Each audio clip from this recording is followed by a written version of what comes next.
A small Cambridge inn called the White Horse. The Reformation came.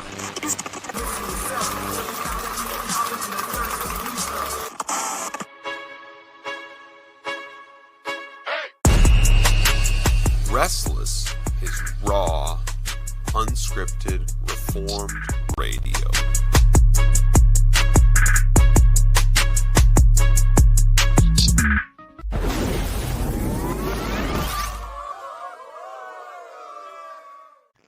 Welcome back. We're still giving up Orthobros for Mark Wahlberg's 40-day challenge. And today I have a friend with, maybe not to help do that. I don't want to bring you into this and get you in trouble.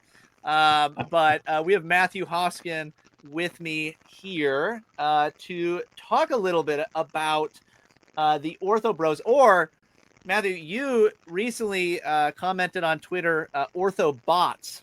Orthobots, that's right. Which I find to be such a great way to describe what we've been receiving on YouTube comments. If you go and read them, you will find some of them interesting and, fine, interested people. Some of them probably not real people. It's hard to imagine they're real people. Some definitely a language barrier.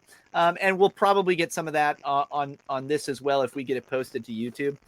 But as we've been doing this, as we've been listening to various, Orthobros, well-known online, one of the things that I keep being told is that I can't be Protestant and still know anything about, learn anything about, appreciate or receive anything from the fathers, from the early church fathers.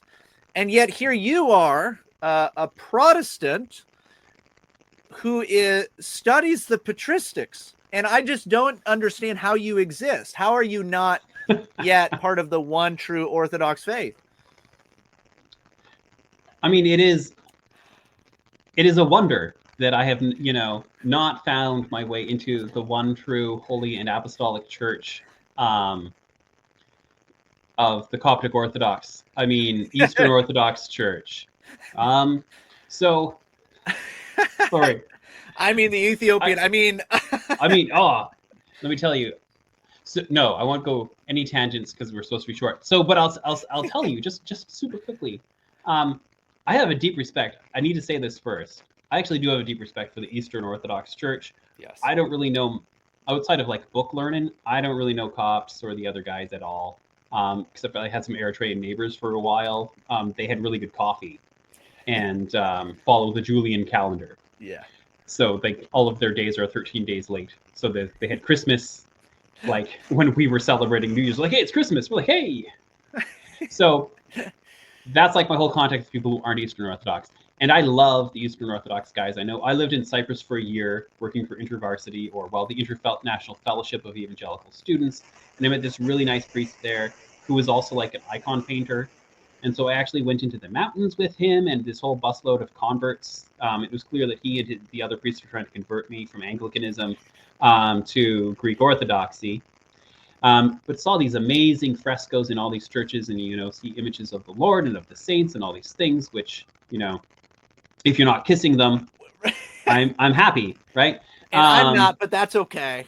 Right? Yeah, I'm not Presbyterian. I'm only bound by the 39 articles. That's right. So, but, and I've also found some, various pieces of wisdom coming from Orthodox spirituality that I think is perfectly compatible. Even a Presbyterian could get involved, right? A lot of their prayer practices.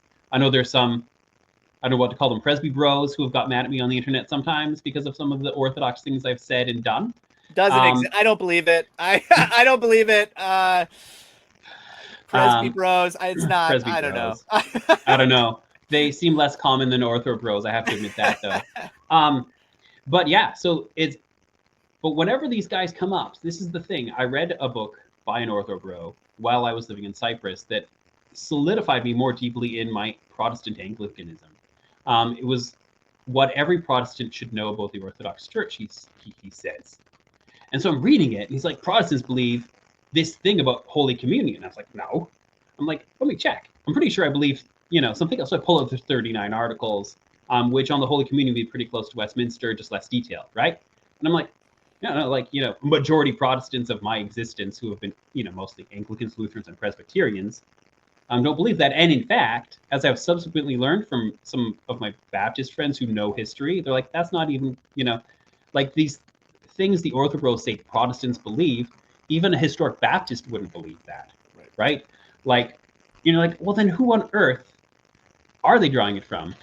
I don't know, to be honest. But so then I'm sort of checking, and so that meeting Orthobros and their books and the things they're doing on the internet actually always makes me go back to the Bible, or in terms of, well, how do I interpret those passages, to articles of religion, the Book of Common Prayer, the formularies of my own tradition, which I say, Presby Bros, you should do the same thing. Check the Westminster Confession of Faith against the Orthobros. Yep.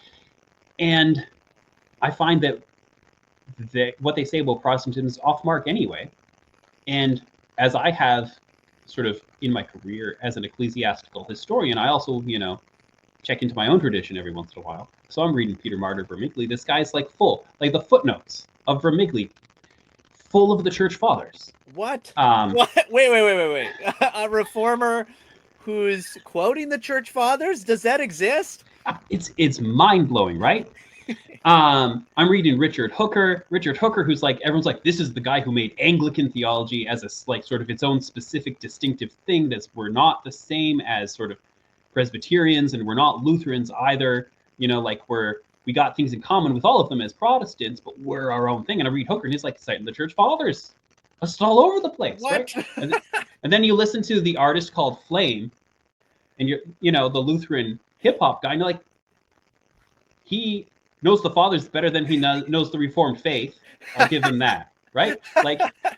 And so I think the thing is, what these guys are going to be targeting, if they have any idea, is something that actually Jay Dyer, or is it Jay Dreyer? Who knows anymore? Who knows the man's name anymore? But this is the thing that he's at least smart enough to realize that perhaps Branson University or whatever is not the be-all and end-all of Protestantism. He says, guys like us, who know a thing or two, we're like, yeah, love the Nicene Creed, love the Athanasian Creed. Give me the anaphora of the Divine Liturgy of St. Basil. It's a magnificent proclamation of the gospel that a Protestant could get on with, right? They're like, but you guys don't follow our canon law. And so what I have to say to that is, no one follows the canon law of the councils. I'm not trying to be flippant here. Yes. It's just a simple fact. For example, everyone's favorite Cappadocian, St. Gregory the Theologian. Well, every Orthodox person. Some of them probably like St. Basil. St. Gregory the Theologian was removed from office in Constantinople because he went from being bishop of this little place called, I don't actually even remember what the place was called. Anyway, this tiny little place. That's how little, that's how little it was. It was a crossroads within, yeah, right? Anyway, so he ends up at Constantinople and you can't do that. Episcopal translations are not allowed. Let me tell you, Episcopal translations are like a feature of ecclesiastical history that very often you will, and I mean, this is particularly true. Maybe the Orthobros will hey, that's the thing you do in the West, but it is the thing that people do. Or there's this ongoing controversy that will continue, at least throughout the late antiquity and the Middle Ages, of dudes who have had a secular career in the service of the empire, and then are like, I'm going to become a bishop today, and then they become a bishop without following the canons of Nicaea, which say you have to go through all the steps, right? They'll just fast track, which in the case of St. Ambrose of Milan or Sidonius Apollinaris seems to have worked out well. And some modern examples I can think of who will remain nameless because I don't want to drag the former Archbishop of Canterbury through the mud. I didn't say his name. Maybe it didn't work out so well to have these guys fast track to becoming clergy from a secular career. Right. So, but we're breaking ancient canon law all the time. But most of the canon law that you find in the councils, it's either not applicable, so let's say imagine a world where they're Presbyterian monks. It's a strange one, but there's a version that I actually think it could happen. I've thought about this recently, so we'll talk about this sometime. So Presbyterian monks, potentially a thing. There's things you would have to do about vows and stuff to make it work. But imagine you can make it work. The canons from Chalcedon about how those Presbyterian monks need to be under the authority of a bishop and do what he says, that's a perfectly applicable canon. Like, yeah, you would listen to, say, the local pastor who, in Presbyterian terms, is a bishop, right? Or you would listen to the moderator of the denomination if you're sort of free from local, or you listen to local presbytery, which is sitting there in the place of a bishop, right? So like, because it's not as though there are Anglican monks and they all do what the bishop says, and they don't do like, they follow the canons of the ancient church without even trying, because a lot of them just make a lot of sense and were put there to deal with abuses. Those abuses don't have a modern manifestation that we need to worry about anymore a lot of the time, because we have the structures in place now that, yeah. So, because most of the theology, so here's the thing, setting aside the canon law question and setting aside the question of icons, which maybe those are two big ones if you're Orthodox. The theology of the depth of the heart of the ancient church is something that a Protestant can sink into and love. That there is, I have not found, outside of like, Pope Leo the Great, this is the guy I did my PhD on. I don't go for his theology of the papacy. I don't think the Orthodox would either. But I, as an Anglican, and my Orthodox friends as Orthodox, embrace his teaching about the two natures of Christ. That's why that's why he got called Leo the Great. They weren't saying, oh, he has a really good theology of the papacy, he's the greatest Leo ever. No, they said, he has such a clear, orthodox, articulate way of talking about how Jesus exists as one person with two natures. And he does it so beautifully in his sermons and in his letters that he is a great Leo. He's the great Leo. He's Leo the Great. That's what we're caring about. We're not caring about his canon law, much of which the Roman Catholic Church and Eastern Orthodox Church don't follow either anymore. If anyone's getting baptized outside of the 50 days following Easter, you're not listening to Pope Leo the Great. No, like that's an ancient canon that zero people follow. To my knowledge, there is no church body that still follows that canon, right? But we can sink into his Christology. We can sink into the ethics of the fathers. And there are like the theology that we're going to argue, certain kind of Anglican and a certain kind of Presbyterian, or everybody against Lutherans. We're going to argue about the Holy Communion, and we're going to argue about how we interpret the fathers in the Holy Communion. But the fact that you read from Mickley arguing with Lutherans about the communion, both sides are digging into the fathers and trying to interpret the fathers to produce a solid Protestant doctrine of the Holy Communion that is philosophically coherent and scripturally faithful, and they're doing it using the church fathers. So it's insane to me. I'm going too long. Oh, I love it.